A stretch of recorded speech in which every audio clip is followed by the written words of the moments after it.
most important jobs of the Federal Reserve is to decide how much money there should be in the economy. Too much and there will be inflation. Too little and there will be high unemployment. It's a tough balancing act and a decision that is made 8 times a year in Washington. So who are some of the possible candidates? Let's have a look. A relief rally for markets on Monday, relief that a contentious Fed chairman confirmation process would be avoided now that former Treasury Secretary Larry Summers had taken his name out of the running for the nomination. That means it would likely go to Fed Vice Chairman Janet Yellen. But while it may seem the job is hers to lose, politics could get in the way. She is seen as a favorite among Senate Democrats, and President Obama, who may want to gain some favor with Republicans for other issues, might not nominate Yellen, says Macquarie Group's Terry Wiseman.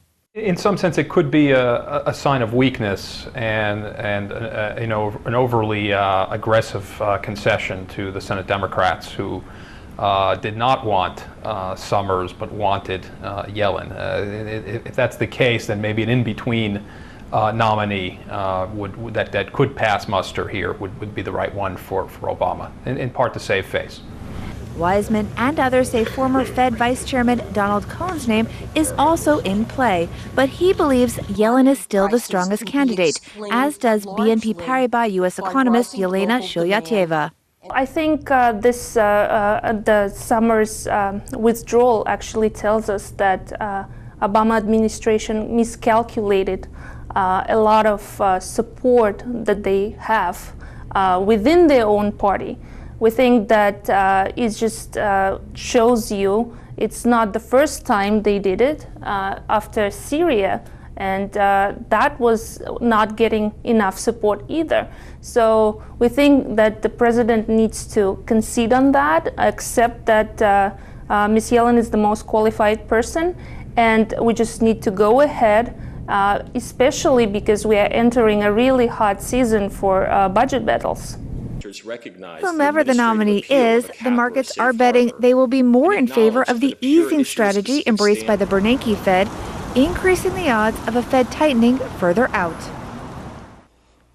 Paul Auster is a financial consultant who joins us along with former White House aide Dee Dee Benkie and political psychologist Dr.Bart Rossi. We thank you all for sticking around and talking to us about this very important next term. Bernanke, of course, is going to, his second term ends in January, and the White House has said that an announcement could be made next week.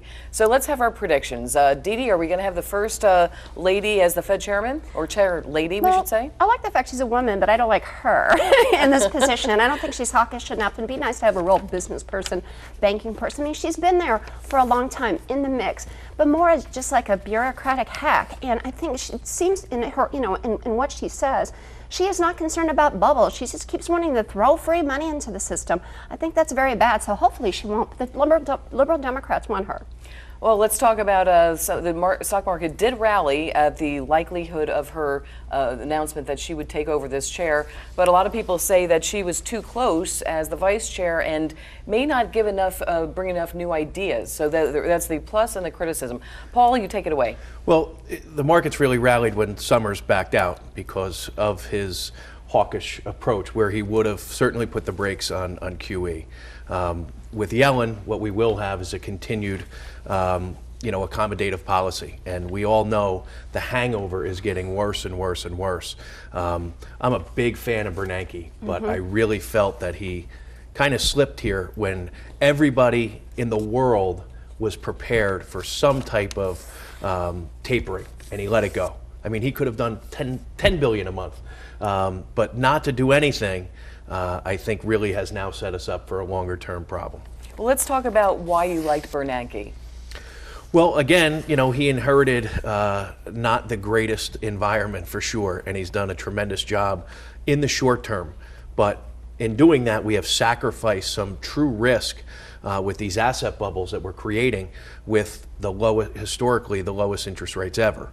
So he saved us, and he did a great job in doing that. But now is the time, and we're actually, I think, a little too late now. We should have been backing off. Well, he also made that surprise announcement on Wednesday that the central bank was not ready to pare back its stimulus program. Yeah. Exactly. So I think we were ready, and the markets self-correct themselves. It's been done all around the world in other times. So I think this would have been the time to back off a little bit. Let's talk about his legacy in a moment. Dr. Bart, we talked so much about like the psychology. Let's talk about the psychology of money. Do you think Americans right now are confident? We've got unemployment that has gone down to 8.8. I think it's 8.1% this week. 7.5, I think it is now. I think it's right around 7.5, I think. Well, but let's. What do you think about the overall mood of Americans right now? I think Americans are rightfully anxious. I don't think unemployment has come down fast enough. And I think Yellen would actually be a good candidate for this position because she has excellent communication skills. I think it might be something like this. She's going to wait and see if we can get by until the employment rate actually goes into the 6.5 or 6%, and then change the monetary policy. That's probably her overall approach. She's the kind of person who goes back to the Clinton era, and of course we had a surplus then, and I think that she has a lot of depth to her personality and her skill level. So I think that's why I think most Democrats are going to agree with you, but there is, of course, the conservative side that I don't think is going to exactly like to see her in there. Let's talk about is the Fed chair lady, as we may see, is the Fed chairperson the most powerful person? Is the Fed chairperson more powerful than the president? Well, very powerful. I'm not going to answer this better. However, I want to address what Dr. Bart said. Yeah, she's got a great personality. Yeah, she's interesting. She went to Berkeley. Okay, that's fine. But we've had a president that's the same way, but he's doing a terrible job. So personality does not necessarily mean you're going to do a good job. I'd rather have a jerk. I'd rather have somebody who has no personality, but is going to do a good job and is going to stop this QE. I mean, the party's over. I mean, we are, it's like a drunk society. And they just keep pouring alcohol on the people, and it's making it worse and worse and worse, as you said. All right, let's go back to the first question, though. Is the Fed chairperson more powerful than the president? I would say no, but very close. I mean, it's only one segment of our political structure. Is the Fed chairperson important? Absolutely, especially now. When times are good, people kind of forget about the Federal Reserve and the Board of Governors. At this point in time, it's such a critical issue. Very important. It's been in the media, it's been brought to the surface, obviously, and it's a very, very powerful position right now.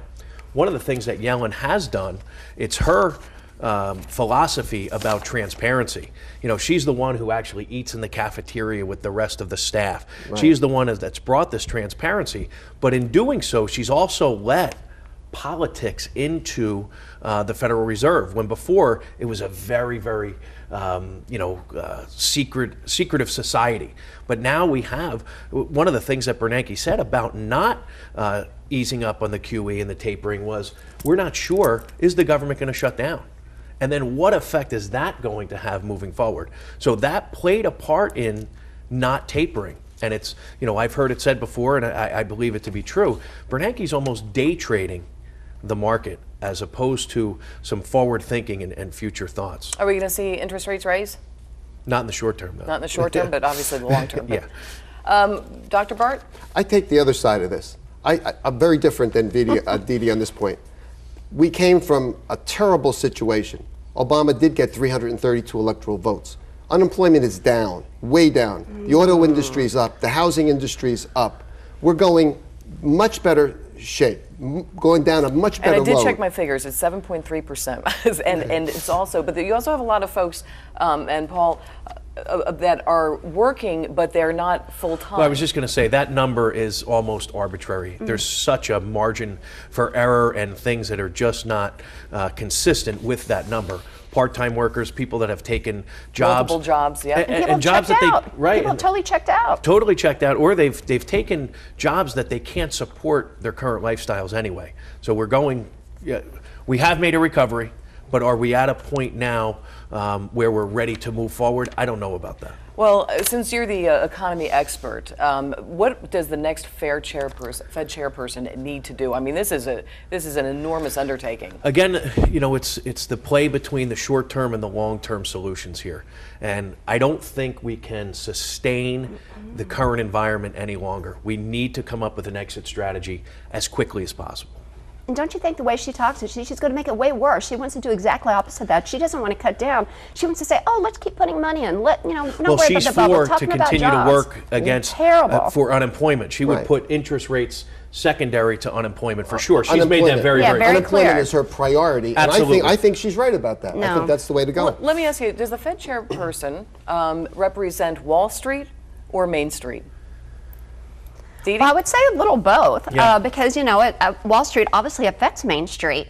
But I'd like to see her I'd like to see more of a hawk and someone who's really tough than someone who's wanting to talk about people and jobs. She's the dove. And she's the dove. Yeah, I want a hawk. We need a super hawk. Forget the dove. That's the worst thing we had can a lot have. of hawks and neocons with George W. No. And that Okay. didn't help us. We're blaming Bush again, please. Come on, don't blame Bush with that. The stock market went down to 6,400. We've had 5 years of Obama. Do not blame President Bush. 6,400. The stock market. Last Do we need need is a some dove. new ideas, though, because she does come under Bernanke's wing? Do we need some new ideas, new blood? Well, change for the sake of change in this situation, I'm not so sure I would welcome change for the sake of change. You have to respect what the current administration has done and where we are.